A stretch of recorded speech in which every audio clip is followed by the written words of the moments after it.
শক্তিশালী একজন নবী ছিল। উনি মালাকুল মাউতকে বলেছিলেন, মালাকুল মাউত, আমার মৃত্যুর সামান্য কিছু আগে আমারে বইলো, আমার একটা কাজ আছে। মালাকুল মাউত মৃত্যুর কিছু সময় আগে এসে বলল, সুলাইমান সময় শেষ, অল্প কিছু সময় বাকি, কি করবেন করেন।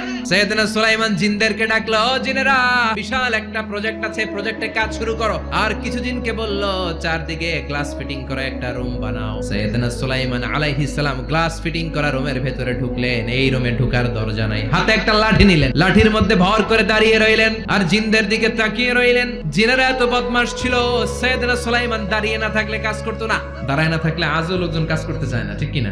সুলাইমান আলাইহিস সালাম লাঠির মধ্যে ভর দিয়ে দাঁড়িয়ে রইলেন আর বললেন, কাজ করো। জিনেরাও কাজ শুরু করলো। ওদিকে মালাকুল মাউত এসে বলল, সুলাইমান সময় তো শেষ। সুলাইমান বলে, সমস্যা নাই, রূহ কবজ করো।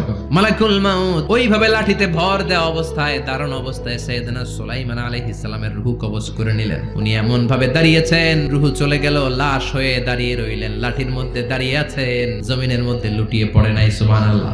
জিনেরা মনে করছে বস দাঁড়ায় আছে, কাজ করতে হবে। করতে করতে পুরা প্রজেক্টের কাজ শেষ। ইন দ্য মিন টাইম ঝিঝি পোকা, উই পোকা সুলাইমান আলাইহিস সালাম লাঠির ভেতরে ঢুকে লাঠিও খেয়ে ফেলেছে। সাইয়েদনা সুলাইমান আলাইহিস সালাম ধপাস করে জমিনে পড়েছে। আর জিনেরা কয়, হায় হায়, খালি খালি কাম করছে এতদিন। সুবহানাল্লাহ কইবেন না?